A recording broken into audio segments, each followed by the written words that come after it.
Hi, my name is Elle Billing. I am a chronically ill queer femme, and I'm tired. I'm here this episode and every episode to dig at the roots of our collective fatigue, explore ways to direct our care in compassionate and sustainable ways, and harness creative expression to heal ourselves and our world. And welcome to HURF, Radical Care in a Late Capitalist Hexscape.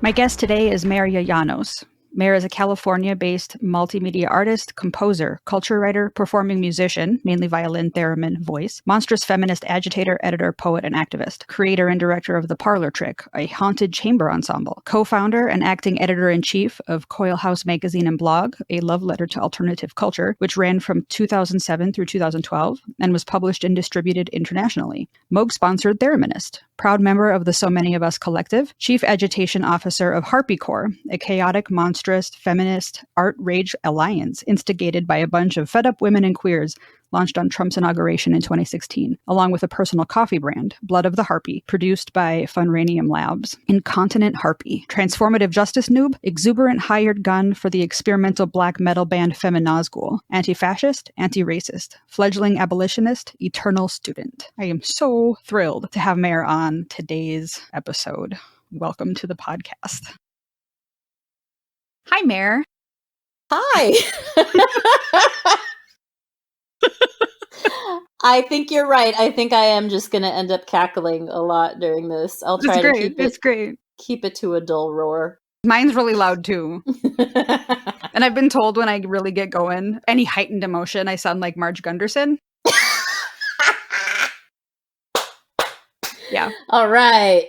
So my best friend in Idaho told me that one time. Anytime I'm like angry or really excited or something's really funny, basically, yeah, any heightened emotion, which all my emotions are heightened. So the Fargo accent comes out. And since I've been home now for 16 months, there's really no turning back.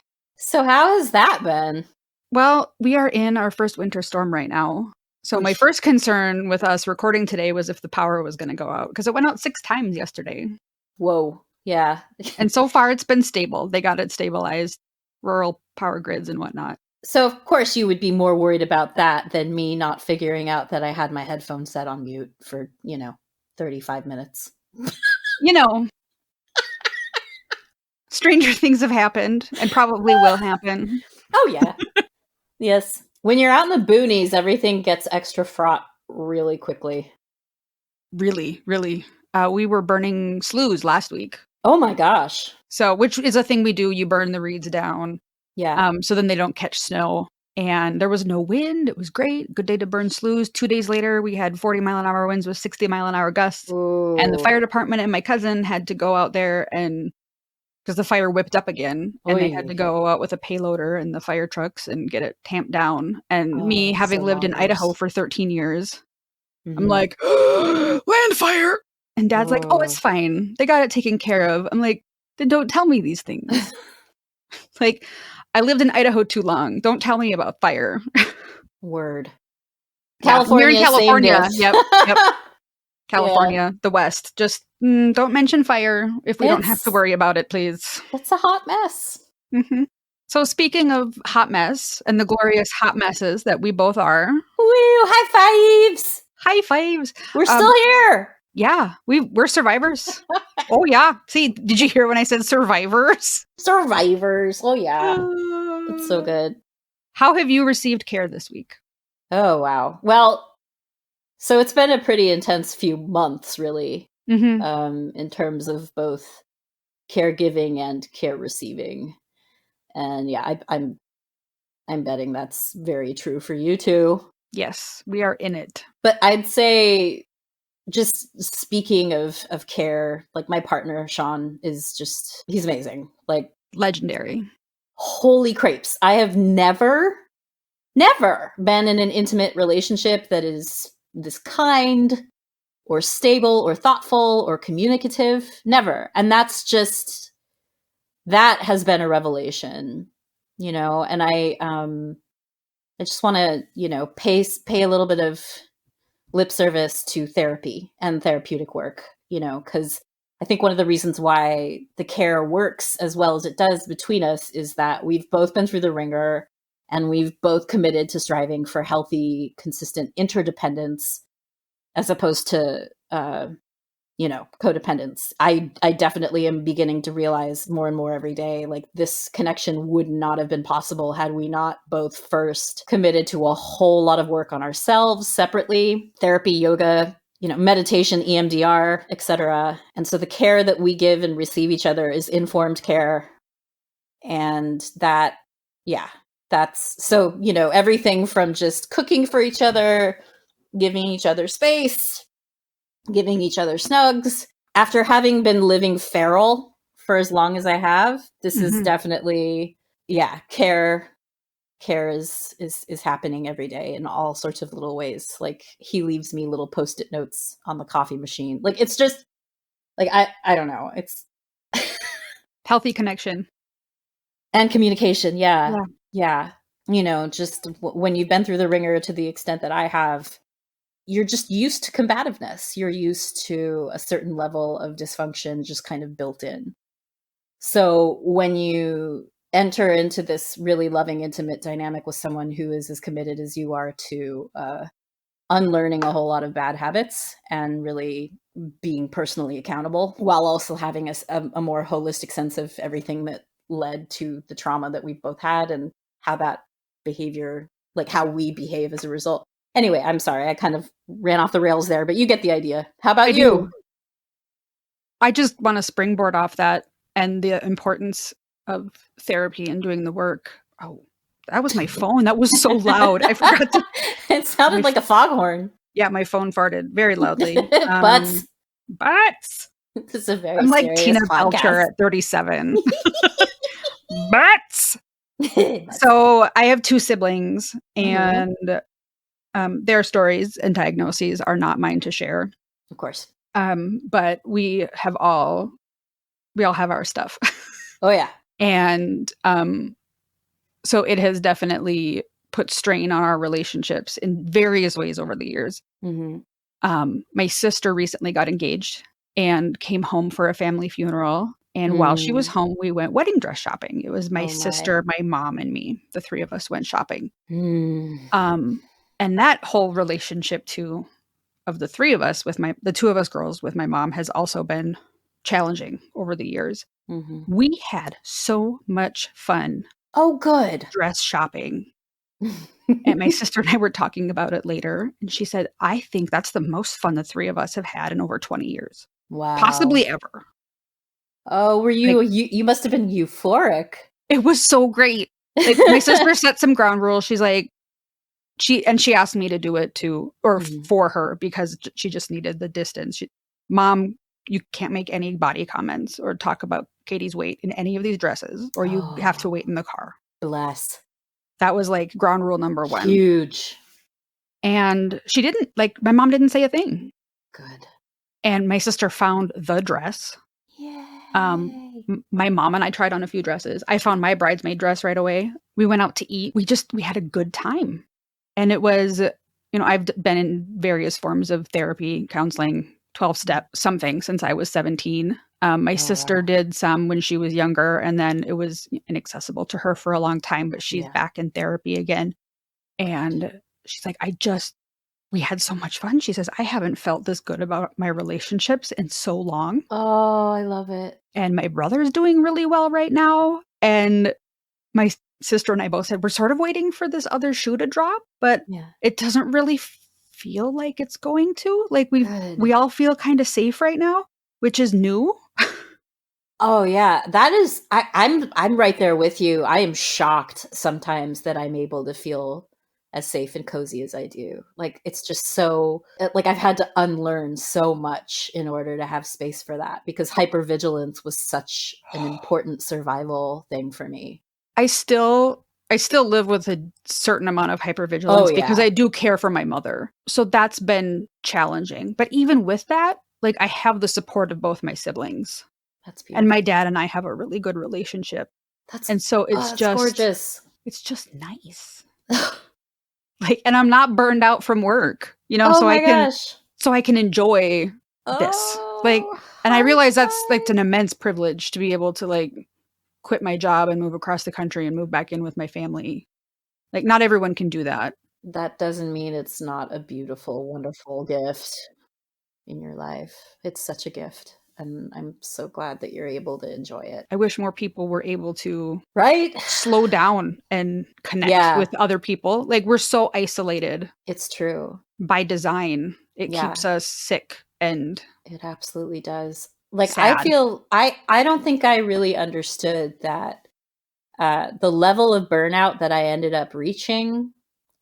It's going to take me years to recover. Like, it's already been years of nonstop recovery work involved in recovering from the multi-decade slog, like the hypervigilance slog, the survival slog. And now, I'm not sleeping in my car. I'm not sleeping in moldy squats where I'm being exposed to toxic black mold. And I'm not in that survival mode the way that I was. I am incredibly privileged myself. Oh, sorry, that was my phone being annoying now. That was like a unicorn fart.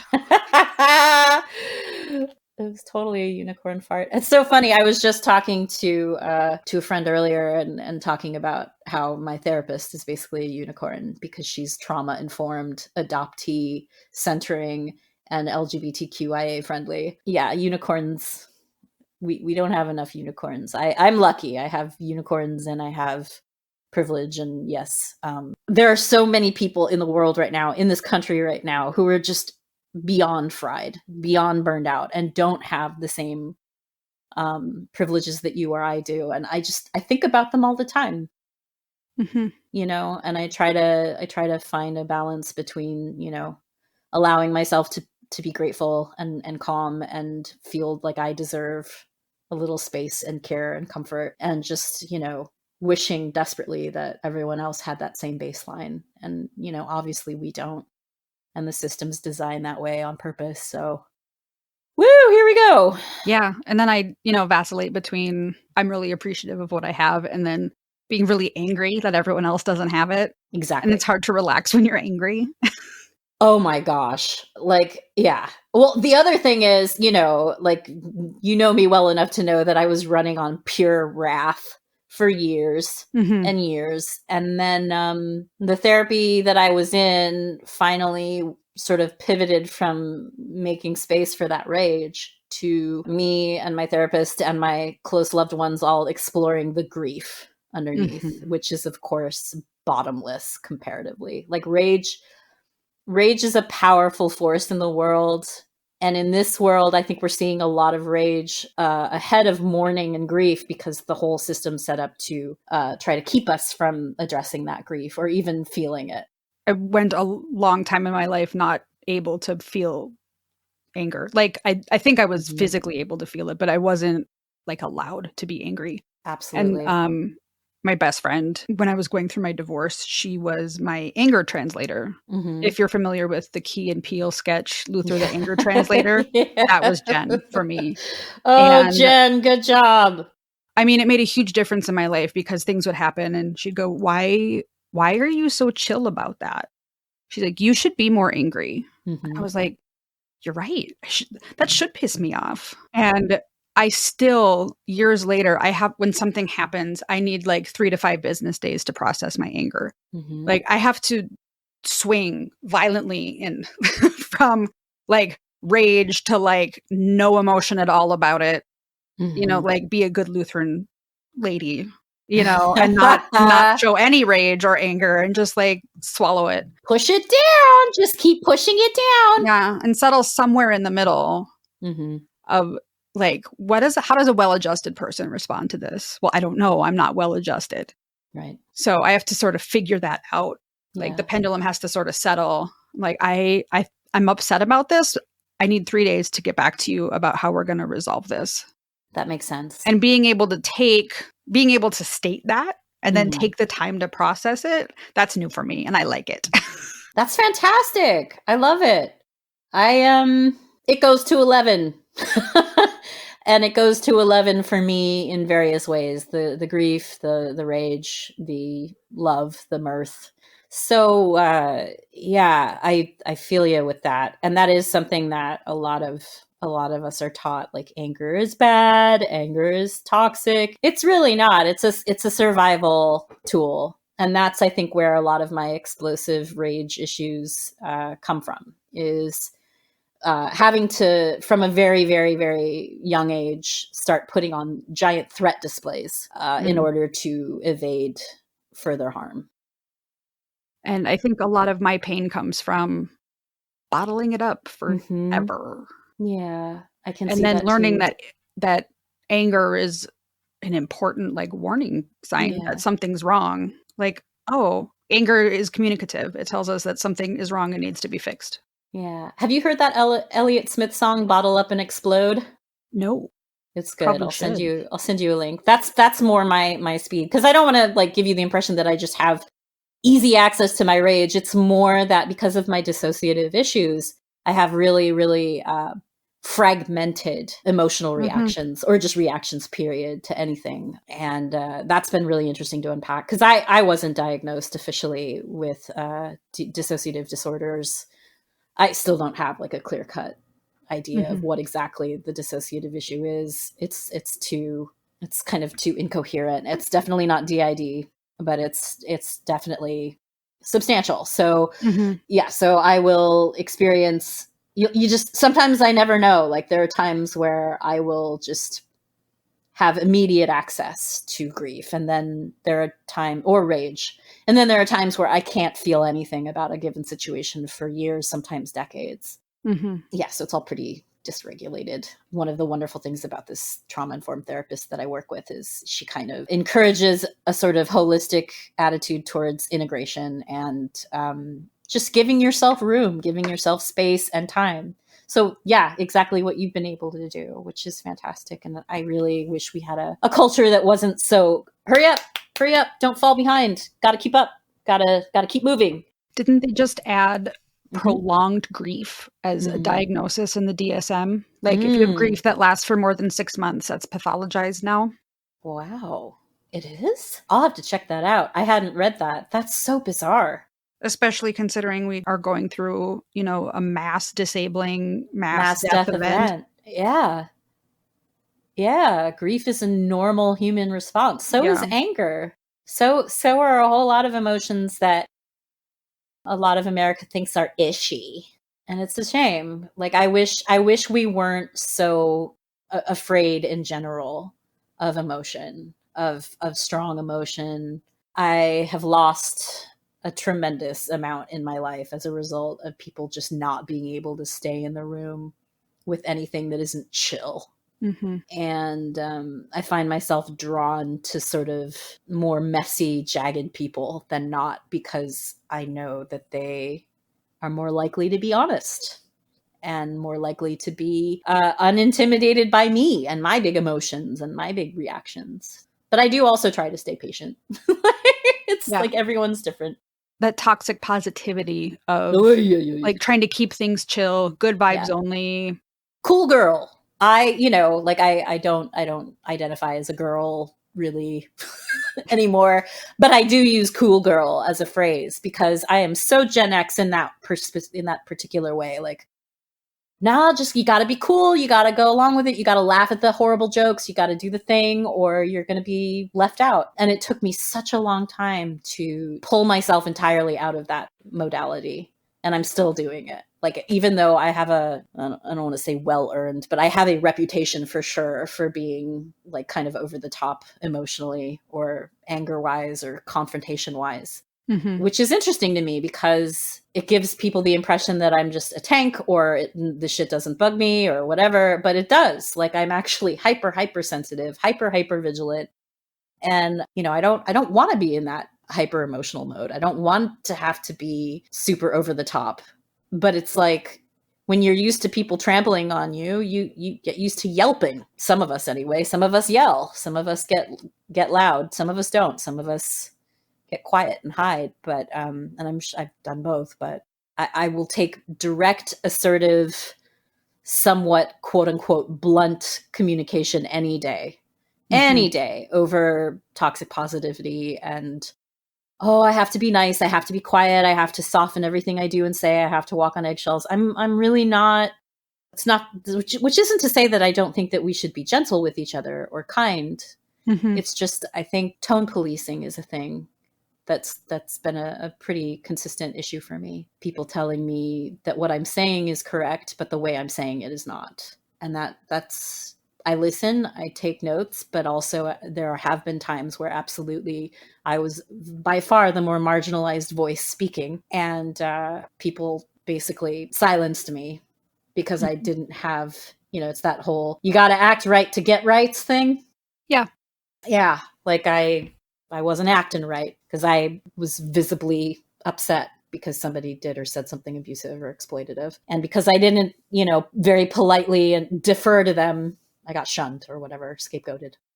I've had that experience quite a bit in some of the rarefied spheres that I have ended up randomly walking through. And I know you probably have too. Yeah, I see it a lot with kids. I mean, we live in a culture that doesn't really take kids seriously. For as much as it says, like, protect the children, listen to children, we don't. Oh, they really don't. I would love, if you want to riff on that for a minute. Well, yeah. So I used to work at a deaf school, and one of the only times I ever swore in the classroom was when my students asked me what I thought about standardized testing, and I was like, they're bullshit.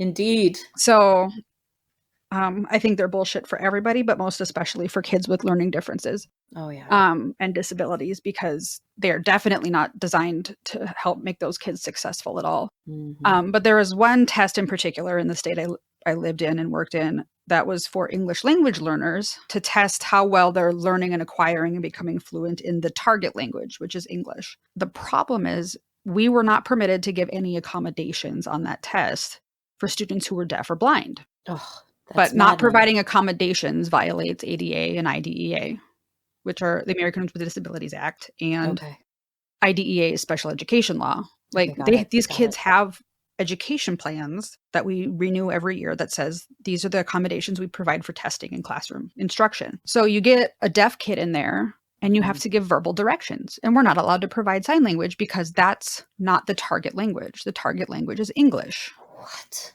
And you get blind kids in there, and verbal instructions are fine. But if the verbal instructions say, point to the bear, and they can't see the picture, it's an impossible task. And they still have to take this test if they come from a non-English speaking family. That's maddening. So we also work on self-advocacy skills, because anyone who is disabled in this country knows we have to be our own advocate. So also maddening. Oh, yeah. Just absolutely maddening. But so I have a student go take this test and come back angry, understandably, because the test sucks. And then one of the adults in the building was angry at him. And I said, what happened? He won't take the test. Okay, so I'm trying to negotiate, like, figure out what's happening between these two people because they're both heightened. Well, what happened was he went to go take the test, found out that he couldn't get accommodations, and said, this is dumb. I'm deaf. I need accommodations. I'm not taking this test. Right. And, well, the test administrator knows this. And it's like, I know, but we have to. I don't like your tone. Like, don't be rude. Don't be rude. And I was like,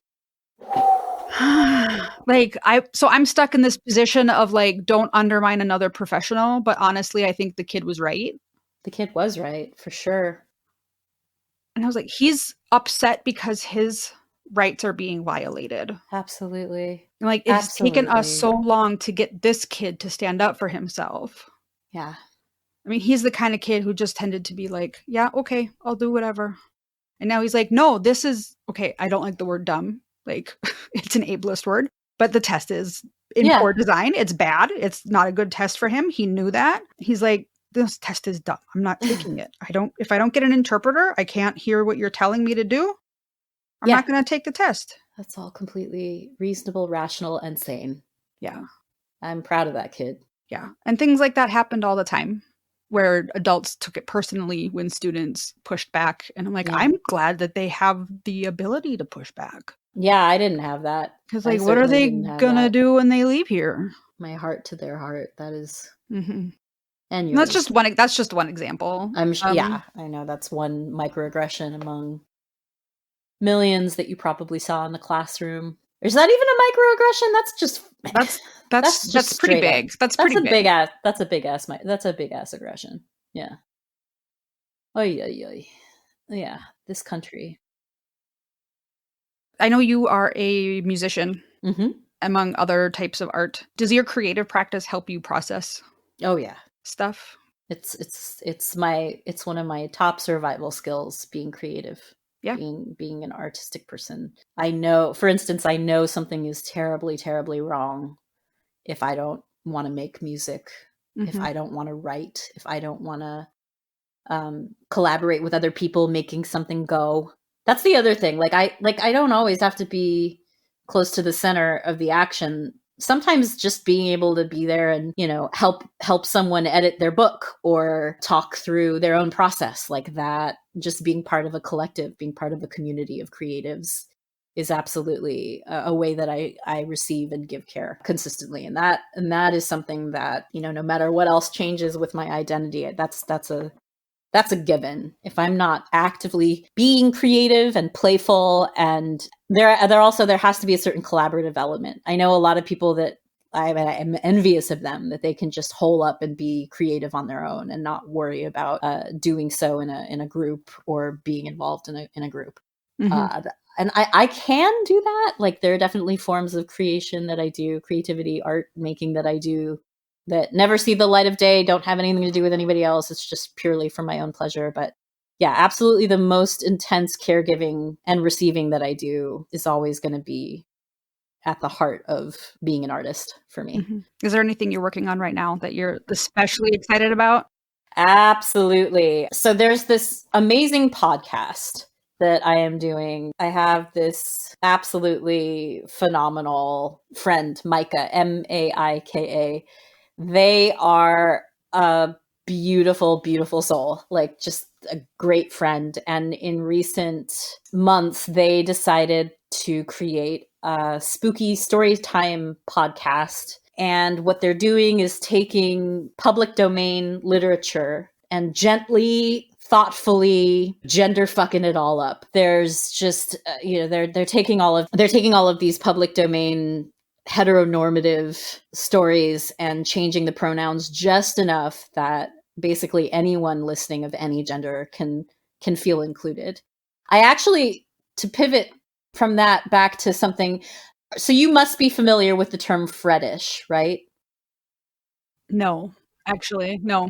So Fred Rogers of Mr. Rogers' Neighborhood, his team used to call this Fredish, this need that he had to be as inclusive as possible at all times with all kids. And something that I love so much about Mr. Rogers is when you know that he was really, really keen to include as many kids as he could, regardless of their circumstances. You can hear it. You can hear it in how he talks. You can feel how he wants to expand everybody's sort of inclusivity by being welcoming in his own language. And I feel like that's what Mike is doing now with their podcast. It's called Liminal Flares. And like we just dropped the 3rd episode. It's the Yellow Sign. I don't know if you're familiar with the Yellow King stories, but so we did the Raven last week, and then the first podcast they did was them kind of discussing their own journey as a queer, trans, non-binary person, feeling endlessly left out and getting frustrated with it, and wanting to create a spooky storytime podcast that didn't make non-binary people flinch all the time. And that's been great. That's been really, really just a fantastically nourishing project to be involved with. And you've been composing the music for that? Yes. Yeah. My project, The Parlor Trick, I have a ton of music that works really well for film, television, podcast, you name it. Like, it's just good, atmospheric, spooky stuff. And I've been doing audio engineering and learning a lot. Like, I'm definitely not a pro audio engineer by any stretch, but I'm certainly learning a ton doing this with them. So that's been fantastic. And just, we have each other's backs. We communicate really well. That thing I was talking about earlier about, I will take blunt criticism any day over avoidance and passive aggression. I definitely really value the fact that Micah's like, oh, hey, let's fix this. This isn't working, or this is working, or whatever. Just like, it's really nourishing for me to be doing something like this. Liminalflares.com, and you can hear it on Spotify and Apple and anywhere else you listen to podcasts. I wrote it down, and Yay. I'll put it in the show notes so people can find it, and Yay. The parlor trick will go in there too. Mm-hmm. Awesome. So we have a few minutes left. Already? We're almost done already? What? So, I mean, we can talk about girl bosses or cool kids or I mean, those were like my original questions, like years ago, but like stuff's changed since then. So we can talk about whatever. I mean, the thing about girl bosses and cool kids, they're kind of the same. We should definitely dive into that. Like, let's talk about the cognitive dissonance of people who are wholeheartedly invested in steep, hierarchical, capitalist white feminism. Woof. Let's make it stop! Make it stop! Okay, so my sister works from home, and she was and just bought a house, and she was decorating her office, and she's like, do you know how hard it is to find any office decorations that aren't girl boss? Live, laugh, love. She's like, I don't want to be a girl boss. She says, I just want to be competent at my job and clock out on time. She's like, I just want to do my job, do it well, maybe make a difference, and then be done. I don't really know as much about how you've been burned out by that as I think you may know about me. Like, I've been very public and very sort of impassioned about all of that. But I know that a lot of your experiences involve systemic biases running rampant through religious and scholastic and academic circles. So, like, if you want to talk about that, go for it. I think it's the same everywhere you go. It's hierarchy. It's steep capitalist hierarchy. Yeah. And if you're buying into that at a certain level, it's gonna become a situation where you're stepping on somebody else to get ahead, to get a little further up the ladder. And it's just this entire attitude that we have culturally across the board in multiple countries. Like, this is still an issue that's being dealt with everywhere, where you can't just be sitting in a circle. You've got to be above or below. You've got to have pyramids and ladders and stairs, and you can't just have everyone sit the heck down and get in a circle and work shit out. That's not how we set things up. So obviously you've got all these girl bosses, and you've got all of these, cool kids that are like, I'm going to make a difference. I'm going to change things by being exactly like everybody else and, just shifting who I oppress.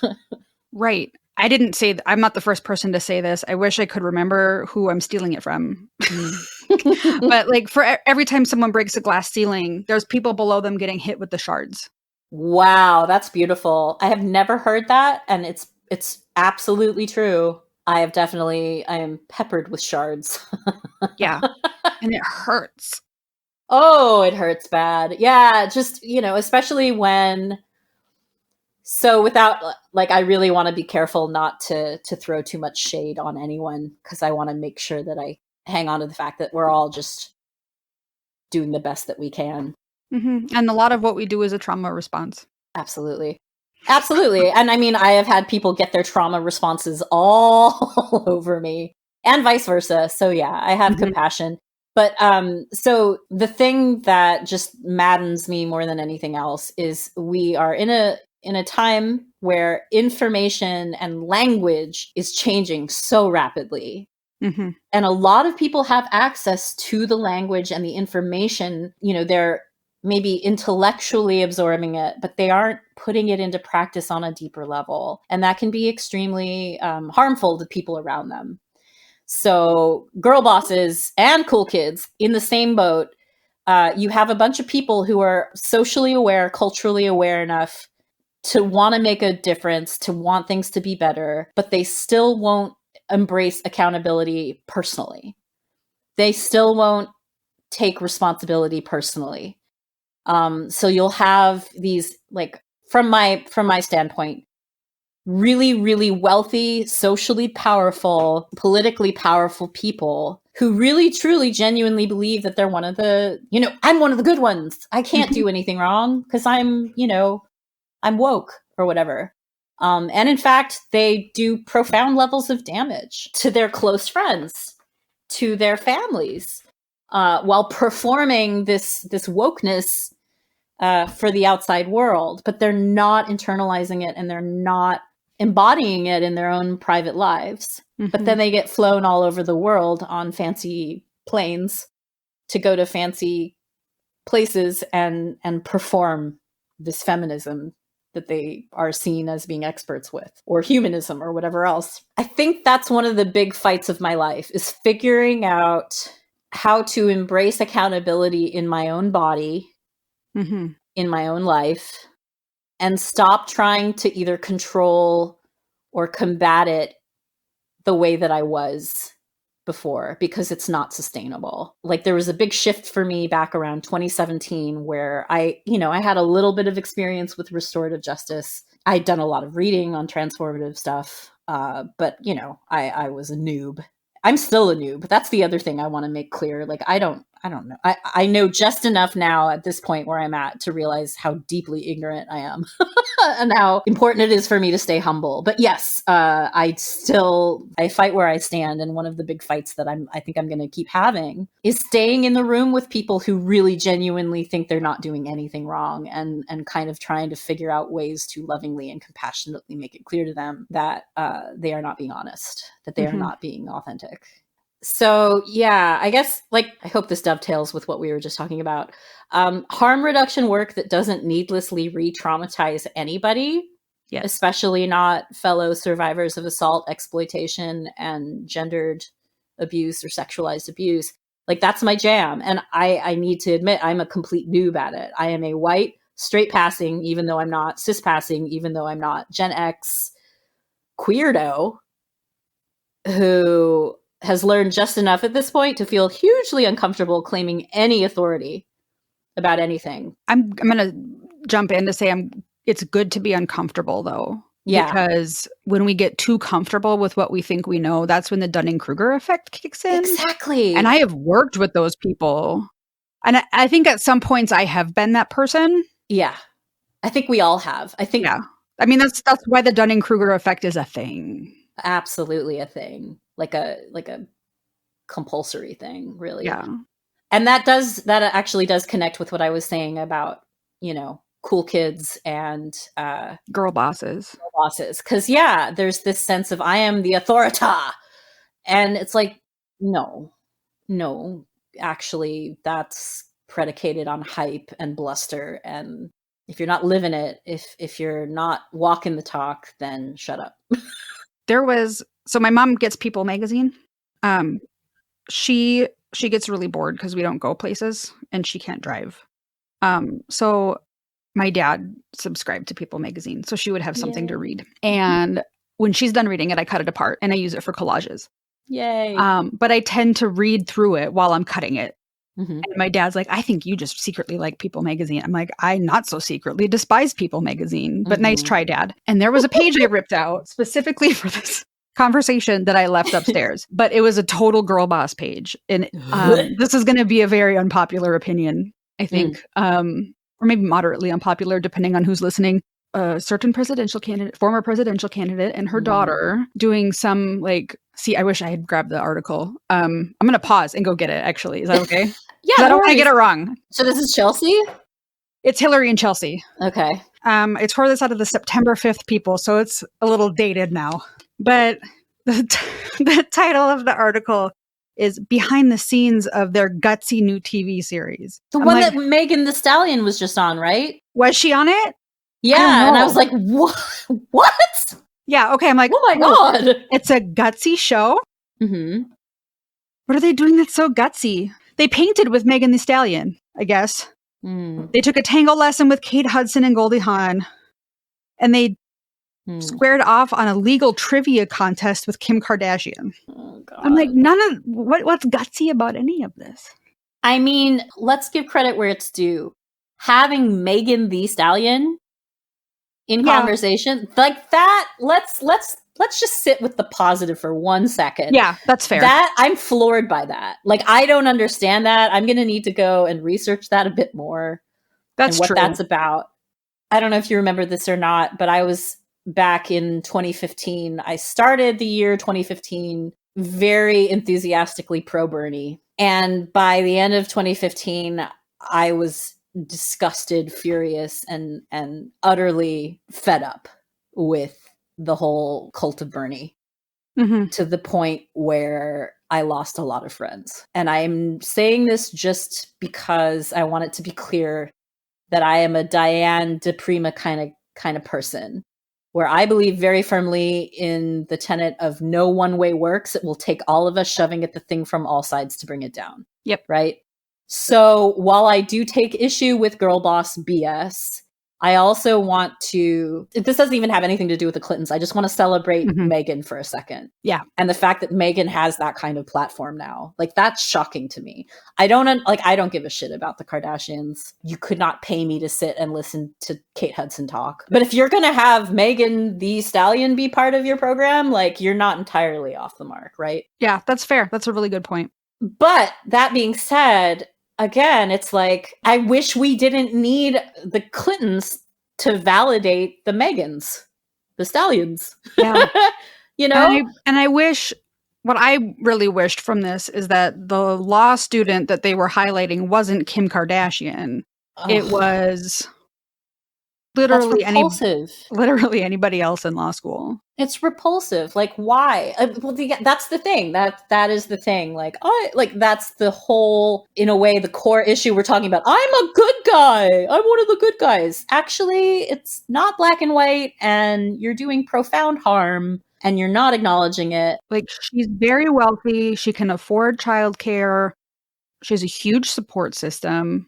Law school is not easy, but for her, it is comparatively much easier than it is for most people. For most women to go to law school. Absolutely. I don't. That's maddening. Like, that's really frustrating to me. And I'm trying to think if I've seen anything comparable recently. There is a video chat that happened involving Jennifer Aniston, Helena Bonham Carter, Janelle Monáe, and I've only seen a tiny snippet of it, and it's Janelle Monáe talking. And that made me want to go and watch the conversation between all these people. But I remember thinking, like, I wish that all of these incredibly well-educated, brilliant, real deal, authentic folks didn't have to cater and perform for people in the same room with somebody like a Kardashian or like a super, super privileged white actress, right? Mm-hmm. I don't know. It's such a mess. It's all such a mess. But at the end of the day, I can smell the hierarchy on things. Mm-hmm. Yep. And it's just not for me. Like, I have run out of so many situations where I think everybody had really good intentions, but they weren't willing to unpack their own biases. And when people aren't ready to sit and stay in the room with it, when it's the Dunning-Kruger thing that you're talking about, like, I don't give up on them. It's not that. I'm not going to give up trying to talk them through certain things. But after a certain point, I have to leave. I have to go direct my energy elsewhere, because I'm tired of bashing myself against that particular kind of a wall. That's when our therapy skills come in handy. Yeah. And we can, like, grant me the serenity to accept the things I cannot change, the courage to change the things I can, and the wisdom to know the difference and get the heck out of the room. Yeah, I'm not that wise. Well, no, that's why it's a prayer. Yeah. It's, it's aspirational. It is very aspirational. Butts. What a great way to end a serious conversation. Thank you for joining us on this episode of Hurf. To view the complete show notes and all the links mentioned in today's episode, or to get a full transcript of the episode, visit hoorfpodcast.com. That's HOORF podcast.com. Before you go, make sure you subscribe to the podcast so you can receive new episodes right when they're released. And if you're enjoying our podcast, I'd love to have you leave us a review in Apple Podcasts. Reviews are one of the major ways that Apple ranks their podcasts, so even though it only takes you a few seconds, it really does make a difference for us. Become a patron. For $3 a month, you can support the creation of this podcast, pay my editor, and join a community of fellow caregivers out here just doing our best. Thank you again for joining me, Elle Billing, in this episode of Hoof. Until next time, be excellent to each other.